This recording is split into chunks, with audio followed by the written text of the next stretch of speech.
One star entertainment channel आज आपको कुछ ऐसी बातें बताता है किस्मत के ऊपर कि कुछ चीज़ किसी के लिए बनाई जाती हैं और कोई चीज़ वो किसी के लिए मिलती है। भले ही खाना हमारे नसीब में हो, लेकिन उस वक्त खाने पर किसी और का नाम लिखा होता है। ऐसी कई बातें सामने आती हैं। हमारी फिल्म इंडस्ट्री बॉलीवुड में भी ये चीज़ें सामने आई हैं। तो आज हम कुछ बातें आपके सामने शेयर करेंगे और वो बातें इस तरह की हैं कि जितेंद्र साहब की कुछ फिल्में ऐसी हैं जो पहले वो फिल्में किसी और कलाकारों के लिए बनाई गई थी, लेकिन उनके कोई वजह रही जो इस फिल्म में काम नहीं कर पाए। तो सबसे पहले हम जिक्र करते हैं जितेंद्र जी की सुपरहिट फिल्म जैसे को तैसे ही। जैसे को तैसा फिल्म जितेंद्र साहब से पहले इस फिल्म में पहले ऋषि कपूर साहब को साइन किया गया था और ऋषि कपूर साहब इस फिल्म के लिए राजी भी हो गए थे, लेकिन उस वक्त उनकी फिल्म बॉबी सुपर हिट हो गई थी, सुपर डुपर हिट। हर जगह बॉबी के चर्चा थे। लेकिन वो क्या वजह रही कि ऋषि कपूर साहब ने या तो किसी वजह से फिल्म करने से इनकार कर दिया, या बिजी होने की वजह से, या कीमत की वजह से, ये नहीं जानते। तो फिर ये फिल्म जितेंद्र साहब के हिस्से में आई और उन्होंने कहानी सुनकर इस फिल्म को फ़ौरन साइन कर लिया और फिल्म भी सुपर हिट साबित हुई थी। और दोस्तों अब आपको बताते हैं जितेंद्र साहब की super duper bumper hit film फर्ज के बारे में। फर्ज फिल्म जब बन रही थी तो फिल्म के प्रोड्यूसर रवि नागाइस ने इस फिल्म को तैयार किया और सबसे पहले संपर्क किया super hit actor Firoz Khan साहब से। तो फिरोज़ खान साहब अपनी फिल्मों में बहुत बिजी थे, उनके पास डेट की बड़ी प्रॉब्लम थी और वो इस फिल्म को नहीं कर पाए और ये कहकर उन्होंने पीछा छुड़ा लिया कि मेरे पे डेट की प्रॉब्लम है, मैं आपको डेट नहीं दे सकता। खैर साहब, उसके बाद संपर्क किया गया मनोज कुमार जी, शशि कपूर साहब से। तो मनोज कुमार जी उस वक्त अपनी फिल्म सुपर हिट फिल्म उपकार में बिजी थे। जी हाँ, उपकार फिल्म की शूटिंग चल रही थी, इसलिए उन्होंने मना कर दिया। शशि कपूर साहब के सामने जब ये बात रखी गई, ऑफ़र दिया गया, तो शशि कपूर साहब बोले ये फिल्म फ़र्ज की कहानी तो बहुत अच्छी है, लेकिन क्या है कि ये रोल मैं ऐसे करता नहीं हूँ। तब जाकर जितेंद्र साहब जी से उन्होंने संपर्क किया और जितेंद्र जी ने तुरंत फिल्म को कर ली और फिल्म आपके सामने है। उसके म्यूज़िक भी हिट है और फिल्म भी bumper super duper hit film थी फ़र्ज। अब हम जिक्र करते हैं मनमोहन देसाई साहब की super duper bumper hit film Dharmveer की। धर्मवीर की कास्टिंग को लेकर उसमें जितेंद्र साहब का जो रोल था, उससे पहले वो रोल शशि कपूर साहब को ऑफ़र हुआ था। जी हाँ, शशि कपूर साहब को मनमोहन देसाई जी ने रोल दिया था, लेकिन कुछ डिस्ट्रीब्यूटरों ने ये कहा था कि शशि कपूर साहब की कई फिल्में फ्लॉप हुई थी, तो इसलिए उन्होंने इसको कहा कि इनको बदल दो और किसी और को आप ले लो। तो शशि कपूर साहब को ना लेकर फिर मनमोहन देसाई काफ़ी टेंशन में रहने लगे कि क्या किया जाए। अब धर्मवीर के लिए उनको जितेंद्र के वाले रोल के लिए शशि कपूर जी से जैसे बात हुई थी, तो मनमोहन देसाई के सामने लगा धर्मेंद्र जी के सामने टक्कर पे कोई हो तो बड़ा अच्छा लगेगा और पब्लिक भी जिसे पसंद करती है। तो अमिताभ बच्चन साहब तक को ये रोल ऑफ़र किया गया था। तो अमिताभ बच्चन साहब उस टाइम फिल्मों में काफ़ी बिजी थे, क्योंकि अमिताभ बच्चन के साथ कई फिल्में थीं, तो इसीलिए अमिताभ बच्चन भी फिल्म में काम करने में असमर्थ रहे। फिर उसी दौरान ऐसा हुआ, तो बताते हैं शशि कपूर साहब की उस टाइम में कई फिल्में हिट हो गई थी, तो मनमोहन देसाई साहब ने रोक किया शशि कपूर साहब का। तो अमिताभ बच्चन के मना करने के बाद भी वो शशि कपूर साहब के पास गए और उन्होंने शशि कपूर साहब के साथ ऑफ़र रखी। शशि कपूर साहब पहले तो बोले नहीं, क्योंकि मनमोहन देसाई साहब से उनके संबंध भी अच्छे थे, लेकिन शशि कपूर साहब उस बात को लेकर नाराज़ थे कि जब उनका हल्का पीरियड चल रहा था, उनकी फ़िल्म फ्लॉप हो रही थी, तो प्रोड्यूसर ने, डायरेक्टर ने फिल्म से उनको आउट कर दिया था। आज वो उनको लेना चाहते हैं, सिर्फ इसी वजह से उन्होंने इस फिल्म में काम करने से मना कर दिया। फिर मनमोहन देसाई की निगाह उनके दोस्तों ने बताया कि आप एक काम करो, जितेंद्र साहब को लीजिएगा और धर्मेंद्र और जितेंद्र साहब की जोड़ी भी फिट बैठेगी। और ये बात भी सच साबित हुई और फिल्म भी बम्पर हिट हुई। इन दोनों की जोड़ी भी सुपर डुपर हिट हुई थी। अब आपको बताते हैं जितेंद्र लीना चंद्रवाकर जी की विदाई फिल्म के बारे में। पहले विदाई फिल्म में राजेश खन्ना साहब को कास्ट किया गया था, लेकिन राजेश खन्ना साहब का पिक टाइम चल रहा था, तो उन्होंने फिल्म की शायद प्राइस भी ज़्यादा मांग ली, तो इसीलिए प्रोड्यूसर ने फ़ौरन जितेंद्र साहब को लिया और फिल्म भी काफ़ी अच्छी खासी रही थी। आज के शहंशाह ये फिल्म बन रही थी, आज के शहंशाह, जिसमें शत्रुघ्न सिन्हा साहब, राज बब्बर और चंकी पांडे काम कर रहे थे। तो ये इस फिल्म के प्रोड्यूसर कोई और थे और वो फिल्म को बना रहे थे किसी और नाम से।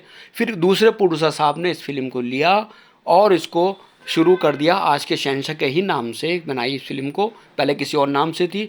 तो शत्रुघ्न सिन्हा साहब से उनकी किसी बात पे बन नहीं पाई, या बिजी थे। फिर उन्होंने शत्रुघ्न सिन्हा साहब की जगह जितेंद्र को इस फिल्म में कास्ट किया था। जी हाँ, तो यानी कि शत्रुघ्न सिन्हा साहब का रोल जितेंद्र जी के पास आया। फिल्म बन रही थी प्रीतिमा फिल्म में राकेश रोशन साहब मेन लीड कर रहे थे और इसके प्रोड्यूसर टीसी दीवान साहब। बासु चटर्जी साहब ने राकेश रोशन को मेन लीड के लिए इस फिल्म में लिया था, लेकिन फिल्म के निर्माता किसी और बड़े स्टार को इस फिल्म में लेना चाहते थे, तो उन्होंने जितेंद्र साहब को इस फिल्म में कास्ट किया और सेकंड रोल राकेश रोशन साहब को दिया। लेकिन कोई बात नहीं, प्रीतिमा तैयार हो गई, रिलीज़ भी हो गई। लेकिन राकेश रोशन साहब की नाराज़गी को दूर करने के लिए निर्देशक बासु चटर्जी ने अपनी फिल्म खट्टा मीठा में उनको मेन लीड रोल दिया, ये वादा पूरा किया। राजकुमार कोहली की मल्टी स्टार फिल्म नागिन के बारे में बताते हैं कि जितेंद्र साहब को ये फिल्म किस तरह मिली।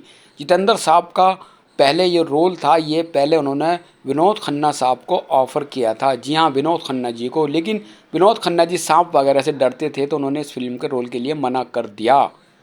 तो जितेंद्र साहब को फिर इस फिल्म में लेने का विचार बना और विनोद खन्ना साहब ने मना करने के बाद उन्होंने ये विचार बनाया कि इस फिल्म में अब जो रोल है ये नाग का रोल जितेंद्र जी करेंगे। जितेंद्र जी के सामने जब ये बात रखी गई तो उन्होंने तुरंत ये रोल कर लिया और उस रोल को बड़े खूबी से निभाया। और इस फिल्म का जो रोल था नागिन का, नाग का, वो ज़बरदस्त और पूरी फिल्म पे छा रहा था। इसी फिल्म से जितेंद्र साहब की भी छवि बहुत शानदार बन गई थी। भले रोल कैसा रहा लेकिन सुपर हिट रोल रहा।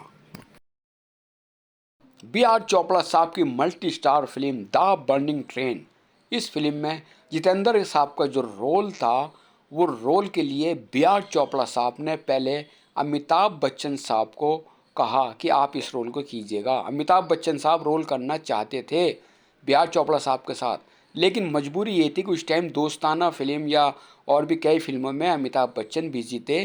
उन्होंने डेट की प्रॉब्लम बताते हुए इस फिल्म को नहीं किया और कोई और वजह नहीं थी, लेकिन उसके बाद ये फिल्म भी जितेंद्र के खाते में चली गई। अब बात करते हैं super hit film Dilip Kumar साहब और जितेंद्र की धर्म अधिकारी की।